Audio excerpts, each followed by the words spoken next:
My ex-husband who cheated on me with my sister emailed me after 6 years.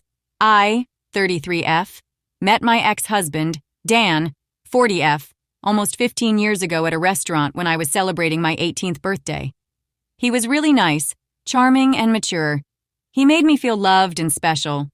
For some context, I grew up in a dysfunctional family. My mom and dad used to always fight. My dad would sometimes go out and not come back for months. He died when my sister Abby, 25F, was born. My mom was way too fond of Abby since her birth rather than me. Abby was basically babied by my mother. She didn't neglect me at all, always did her best as a mother and provided for me, but I always felt sometime missing. After Dan came to my life, I didn't feel like there was something missing from me. He supported me, he was caring. He would always buy me gifts and take me out in long drives. I felt complete when I was with him. We got married after dating for 4 years.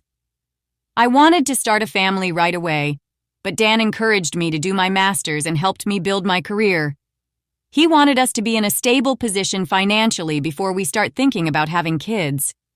Seriously, he was the best guy I could ever ask for. After 5 years of being happily married, I discovered that my husband was cheating on me with Abby. I discovered the affair when my husband made an excuse that he will go out of town for a week, but he stayed in town and he booked a hotel room where he and Abby can have sex. This has been going on for 6 months behind my back. I was really devastated. Abby and I were close growing up. I loved her and cared for her. How could she do this to me? After the D-Day, Dan and I had a fight. I asked how could he do this to me?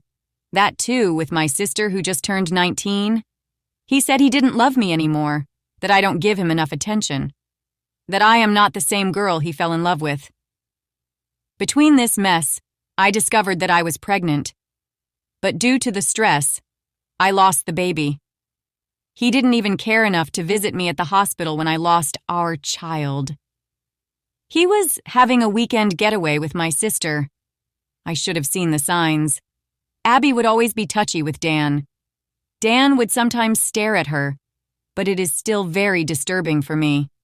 My mother, as usual, took Abby's side and told me to just make peace with it. I wanted to call myself because I had no one left. Lost my child and my husband, my whole family. Then my best friend Tina, my savior, came to my rescue. She was moving to another state and asked me to come with her. I said yes. I was already divorced at that point, and we lived in a small town, so I would obviously run into my ex and my sister. It took me a while to settle into my new life in a different state, but I met some kind people there.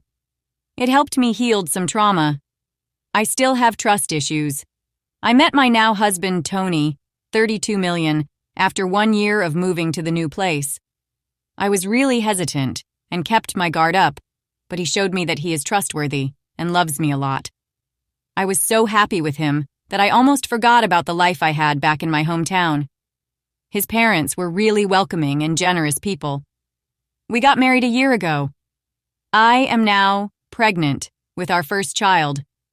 Yesterday, I got an email from my ex, Dan. It just brought back all the bad memories. I am just paraphrasing his email. He mentioned that he misses me. He tried to find me, but couldn't. He's very miserable with my sister. She is very dumb and doesn't care about him like I do. I used to bake him a cake and throw birthdays for him, but Abby only texted him happy birthday and didn't even bother to buy him a cake. Plus, she is very rude. She doesn't respect him. She is always at the bar with her friends. He also mentioned that she has cheated on him 5 times already. The last affair was with his cousin. Our mother also doesn't stop her. He will soon file for a divorce, but lately he has been missing me a lot. He wants us to try again as a couple. He wants us to become a family just like before. Since I do not have social media except for Instagram, which is private, he probably doesn't know that I am married and I have a baby on the way. I don't know if I should feel pity for him or just laugh because the grass on his side is very brown rather than green.